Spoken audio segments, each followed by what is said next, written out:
सो hi everyone, इस video में मैं आपको बताऊंगा कि टैक्स डिक्लेरेशन फॉर्म को कैसे आप बना सकते हैं। आप इतने ट्रांजैक्शंस कर रहे हैं तो जाहिर सी बात है आपको टैक्स की रिपोर्ट्स निकालनी होंगी।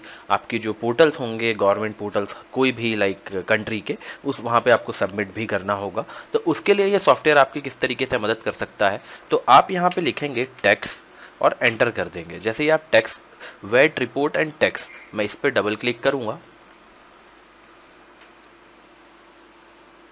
तो ये कुछ तरीके का मेरे सामने आ जाएगा। कुछ इस तरीके का यूज़र इंटरफेस मेरे सामने आएगा। अब यहाँ से आपको अगर कोई पर्टिकुलर ब्रांच की क्लिक करनी है तो आप यहाँ से क्लिक कर सकते हैं, ब्रांच को सेलेक्ट कर सकते हैं। मुझे सारे ब्रांचेस की चाहिए तो मैं कुछ सेलेक्ट नहीं करूँगा। अगर आपको कोई पर्टिकुलर चाहिए जैसे कंपनी ब्रांच, मेन ब्रांच, तो आप यहाँ से उसको सेलेक्ट कर सकते हैं।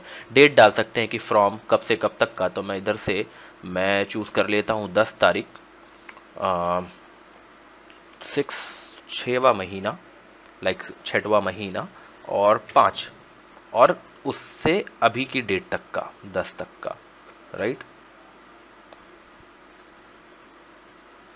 और कैलकुलेट मैं करता हूँ फाइनल्स पे। जैसे ही मैं कैलकुलेट फाइनल्स पे क्लिक करूँगा मेरे पास डेटा आ जाएगा। और मैंने इसको सेट करके रखा था कि जब भी डेटा आए तो वर्ड में मेरे पास प्रिंट हो जाए। तो आप देख सकते हैं सारा मेरे पास वर्ड में भी आ गया। अब मैं इसको काटता हूँ यहाँ से, और यहाँ से देख सकते हैं आप सारी रिपोर्ट्स मेरे सामने आ चुकी हैं। अभी तक का इसमें जो ऑप्शन दिखा रहा है मेरे पास, वो परचेज दिखा रहा है कि मैंने परचेजिंग में परचेज अमाउंट क्या है मेरा और परचेज रिटर्न अमाउंट क्या है, राइट। तो ये सारी अमाउंट यहाँ दिख रही है। सेल्स मैंने कितना किया, सेल्स पे रिटर्न कितना है। सेल अमाउंट मेरा था 71505662 और मेरा रिटर्न जो है 71505। तो इसमें सारी डिटेल्स आपको मिल जाती हैं। अब अगर मेरे को calculate non VAT on purchase और एंड सेल्स पे क्लिक करना है, या calculate VAT on purchase and sales, तो मैं इस पर क्लिक करके रिपोर्ट्स निकाल सकता हूँ। इस पर क्लिक करके मुझे और डिटेल्स डालनी पड़ेंगी थोड़ी, जैसे मुझे कब तक का कब डेटा चाहिए, कौन सी ब्रांच का चाहिए। तो मैं यहाँ से ब्रांच 1 सेलेक्ट करके एग्जांपल के तौर पे, और डेट सेलेक्ट करके यहाँ से गेट सर्वर डेटा पे करूँगा। तो यहाँ पे जो भी मुझे चाहिए होगा वो रिक्वायरमेंट मेरे सामने आ जाएगी, और मैं उसको एक्सपोर्ट कर सकता हूँ यहाँ से एक्सेल फॉर्म में, और प्रिंट भी कर सकता हूँ किसी को शेयर करने के लिए।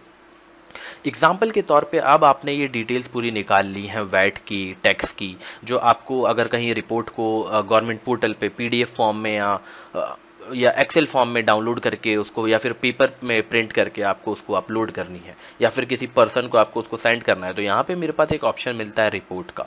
मैं इस रिपोर्ट पे क्लिक करूँगा। जैसे ही मैं इस रिपोर्ट पे क्लिक करूँगा मेरे पास ये एक्सेल फॉर्म में और पीडीएफ फॉर्म में यहाँ मेरे पास आ सकता है। अब मैं चाहूँ तो इसको पेपर फॉर्म में A4 साइज में यहाँ से प्रिंट कर सकता हूँ, या फिर एक्सपोर्ट कर सकता हूँ एक्सेल, HTML, जिस भी लाइक एक्सटेंशन में, जिस भी फॉर्म में मुझे ये डेटा चाहिए, मैं उस डेटा को उस फॉर्म में निकाल सकता हूँ। यहाँ पे हमारे पास सारी डिटेल्स आ जाएंगी टैक्स की, कि हमने कितना सामान बेचा, उस पर कितना रिटर्न आया, हमने क्या क्या प्रोडक्ट्स बेचे थे, क्यों उस पर इतना अमाउंट लगा, क्या टैक्स लगा, वो सारी डिटेल्स आपको यहाँ पे वैट और टैक्स में मिल जाएगी। So that's all guys. Thank you for your time. Have a good day.